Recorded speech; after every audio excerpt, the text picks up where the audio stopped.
Salam sejahtera bagi kita semua.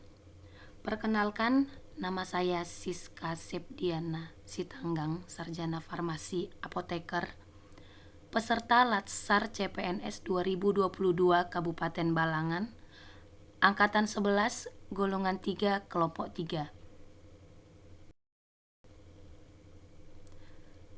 Saya akan mempresentasikan analisis isu efektivitas kinerja individu berdasarkan tupoksi apoteker di Puskesmas Paringin Selatan. Kita ketahui bahwa isu merupakan suatu hal yang terjadi baik di dalam maupun di luar organisasi yang apabila tidak ditangani secara baik akan memberikan efek negatif terhadap organisasi, bahkan dapat berlanjut pada tahap kritis. Beberapa isu yang sering ditemui di unit kerja Puskesmas Paringin Selatan ialah identifikasi isunya, belum mengoptimalkan pelayanan informasi obat, belum mengoptimalnya penandaan obat mendekati kadaluarsa, serta pelabelan obat kategori Norum atau LASA dan High Alert, belum optimalnya pendokumentasian pelayanan konseling obat di rawat jalan UPT Puskesmas Paringin Selatan. Berdasarkan isu yang diidentifikasi, saya akan menganalisa isu dengan menggunakan beberapa analisa isu yang dengan metode AKPL. AKPL adalah aktual, kelayakan, problem, atau layak. Di mana aktual ini artinya isu yang benar-benar terjadi dan sedang terjadi. Kelayakan artinya isu yang mengangkut hajat hidup orang banyak. Problematika artinya sebuah isu memiliki permasalahan yang kompleks sehingga butuh dicarikan solusi permasalahannya. Kemudian layak artinya isu yang diangkat realistis dan masuk akal untuk dipecahkan masalahnya. Berdasarkan identifikasi isu, bahwa ketika identifikasi isu tersebut dapat disimpulkan bahwa semua isu memenuhi kriteria AKPL. Isu yang terpilih kemudian dianalisis dengan metode USG. Metode USG ini merupakan metode yang diberikan berdasarkan skala nilai, mulai dari angka 1, 2, 3, 4, 5. 1 nilai yang sangat kecil, 2 kecil, 3 sedang, 4 besar, 5 sangat besar. Metode USG, di mana isu yang menjadi prioritas adalah isu yang jumlah skor tertinggi dibandingkan isu lainnya. Di sini kita ada melihat parameter-parameter dari USG adalah parameter U, yaitu urgensi.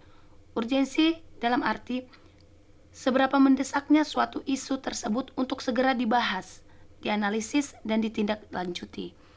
Parameter seriousness S artinya seberapa serius suatu isu tersebut untuk segera dibahas terkait dengan akibat yang akan ditimbulkan.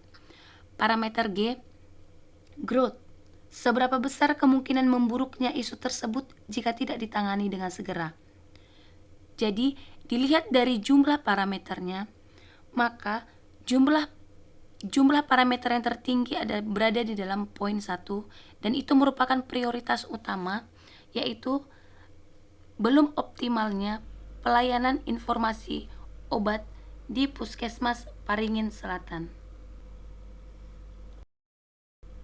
Di sini terdapat diagram fishbone di mana bahwa isu yang diangkat adalah belum optimalnya pelayanan informasi obat. Dengan adanya diagram fishbone, ini akan dicari akar permasalahannya.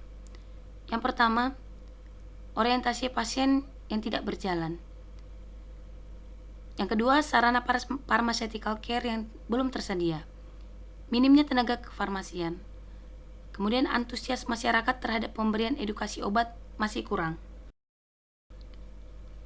Dilakukan analisis SWOT, di mana SWOT itu adalah strength, weakness, opportunities, dan threat. Strength merupakan kekuatan bahwa tersedianya media informasi berupa leaflet yang bisa dibaca oleh pasien. Sementara weakness, kurangnya pemahaman pasien tentang obat.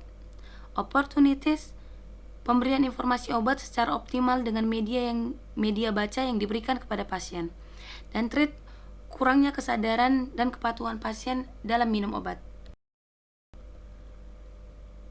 Ini adalah tabel rekomendasi alternatif penyelesaian, di mana isu yang diambil adalah belum optimalnya pelayanan informasi obat di Puskesmas Paringin Selatan. Alternatif penyelesaiannya yang pertama, melakukan pemberian informasi obat kepada pasien pada saat pelayanan resep. Tahap alternatifnya, melakukan tatap muka dengan pasien dan keluarga untuk memberikan pemberian informasi obat kepada pasien. Hasil yang diharapkan itu tidak terjadi kesalahan dalam penggunaan obat. Kemudian alternatif penyelesaian yang kedua, memberikan layanan informasi obat melalui telepon atau SMS dan media sosial seperti WhatsApp. Tahapan setiap alternatifnya dengan mencantumkan nomor handphone untuk layanan informasi obat, sehingga kita mendapatkan hasil agar informasi mengenai penggunaan obat dapat diperoleh dengan mudah. Alternatif penyelesaian yang ketiga, membuat brosur atau leaflet mengenai informasi obat dan membuat banner dagu sibu. Dapatkan, gunakan, simpan, dan buang obat dengan benar. Tahapan setiap alternatifnya bekerja sama dengan tenaga kesehatan lain. Hasil yang diharapkan adalah untuk meningkatkan mutu pelayanan bagi pasien.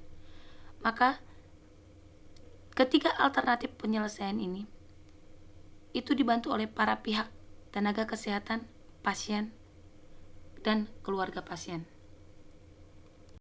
Presentasi dari saya.